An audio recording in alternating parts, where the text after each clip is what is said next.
दोस्तों, मेरे YouTube channel पर मैं आपका स्वागत करता हूँ। राष्ट्रपिता महात्मा गांधी जी की अमर कहानी के भाग 18 में और खंड 2 में हम आगे पढ़ेंगे। दक्षिण अफ्रीका में अपमान के और घूंट। पिछले भाग में हमने जाना कि रंगभेद नीति के चलते बापू को मैरिसबर्ग स्टेशन पर प्रथम श्रेणी के रेल के डिब्बे से धक्के मारकर निकाल दिया गया था, बाहर फेंक दिया गया था। फिर रात की गाड़ी से उन्होंने यात्रा आरंभ की और सुबह चार्ल्स टाउन पहुँचे। यहाँ से उन्हें जोहानिसबर्ग जाना था। बापू लिखते हैं, उन दिनों जोहानिसबर्ग जाने के लिए रेलगाड़ी नहीं थी, अतः घोड़ा गाड़ी से जाना पड़ता था और बीच में स्टैंडर्टन में एक रात रहना पड़ता था। मैं एक दिन लेट हो गया, इसलिए घोड़ा गाड़ी का टिकट रद्द होने वाला नहीं था, क्योंकि अब्दुल्ला शेठ ने सूचित कर दिया था। लेकिन गाड़ी वाले ने मुझे नया जानकर और फिर मैं ठहरा कुली, उसने मुझे कहा आपका टिकट रद्द हो गया है। मैंने उसको अब्दुल्ला शेठ के बारे में बताया, तब वो माना। यहाँ घोड़ा गाड़ी के अंदर गोरे लोग बैठते थे और अन्य लोगों को बाहर की सीट पर, जो कि काफ़ी असुविधा की होती थी, उस पर बैठाया जाता था और उस पर बाहर की असुविधा उस पर बैठाया जाता था, बैठना पड़ता था। ये अपमान था, लेकिन यदि मैं शिकायत करता तो मुझे उतरना पड़ता और मैं एक दिन देरी से पहुंचता, इसलिए मन मारकर बैठ गया। फिर कुछ समय पश्चात एक गोरे को बाहर बैठने की इच्छा हुई, तो उसने मुझसे कहा कि तुम वहाँ से उठ जाओ, मुझे वहाँ बैठना है और तुम मेरे पैरों के पास बैठ जाओ। मेरे मना करने पर वो मुझे मारने पर आमादा हो गया। अंदर बैठे कुछ यात्रियों ने बीच बचाव किया। इस तरह से मैं अपने आप को बचा पाया और रात को घोड़ा गाड़ी स्टैंडर्टन पहुंची। स्टैंडर्टन में हिंदी लोग दिखने पर मुझे अच्छा लगा। वहाँ कुछ लोग मेरी प्रतीक्षा में थे। अब्दुल्ला शेठ ने उन्हें खबर कर दी थी। वे लोग मुझे शेठ ईसा हाजी की दुकान पर ले गए। वहाँ मैंने सारी घटना के बारे में उन्हें बताया। उन्होंने मुझे कहा आप शांत रहिए, यहाँ तो ऐसा अक्सर होगा। फिर मैंने घोड़ा गाड़ी के एजेंट से शिकायत की। उस पर वो बोला, कल जो गाड़ी जाने वाली है वो बड़ी है और चलाने वाले लोग भी बदल जाएंगे, अतः आपको कोई तकलीफ नहीं होगी।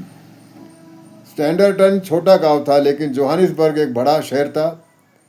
अब्दुल्ला शेठ ने यहाँ पर भी तार दे रखी थी और मोहम्मद कासम कमरुद्दीन की दुकान का पता मुझे दे रखा था।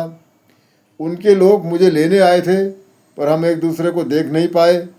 फिर मैंने गाड़ी वाले को दुकान पर चलने को कहा, क्योंकि होटल में भी काले लोगों को ठहरने नहीं दिया जाता था। वहाँ मैंने उनको जब बताया तो वे हंसने लगे और उन्होंने कहा अभी तो आप नए हैं, हम तो कितने वर्षों से ये सब सहन कर रहे हैं। आगे मुझे प्रिटोरिया जाना था। वहाँ अब्दुल्ला गनी शेठ बोले, कल आपको जाना है और आपको 3rd क्लास में ही टिकट मिलेगी। इस पर मैंने कहा मैं प्रथम श्रेणी से ही जाऊंगा और मैंने स्टेशन मास्टर को तार भेजी और लिखा मैं एक बैरिस्टर हूं और मुझे प्रिटोरिया जाना है, मेरा कल मुकदमा है, इसलिए मैं प्रथम श्रेणी से जाना चाहता हूं। आगे मैंने सोचा कि यदि उत्तर मंगवाया तो शायद नकारात्मक आ जाएगा, इसलिए मैंने लिखा मैं कल आऊँगा और आशा करता हूँ आप मुझे टिकट दे देंगे प्रथम श्रेणी का। मैं अंग्रेजी सूट बूट पहनकर गया और स्टेशन मास्टर से मिला। उसने कहा क्या आपने ही मुझे पत्र लिखा था? वो हंसा और बोला कि आप अच्छे व्यक्ति लगते हैं। मैं ट्रांसवालर नहीं हूँ, मैं हॉलैंडर हूँ। मैं आपको एक शर्त पर टिकट दूंगा और वो ये शर्त है कि अगर गार्ड या गोरे यात्रियों ने आपको बैठने नहीं दिया तो आप इसकी शिकायत रेलवे से नहीं करेंगे। अब्दुल गनी शेठ को भी आश्चर्य हुआ, लेकिन वो बोले कि गोरे लोग आपको बैठने नहीं देंगे, इसलिए आप सावधानी से जाइए और सही सलामत प्रिटोरिया पहुंची। और इस तरह मैं ट्रेन में बैठ गया और गाड़ी चल पड़ी। जैसे ही जर्मिस्टन स्टेशन आया तो वहाँ एक गार्ड चढ़ा और जैसे ही उसने मुझे देखा वो चिल्लाने लगा, ए तू यहाँ क्यों बैठा है, चल जा थर्ड क्लास में।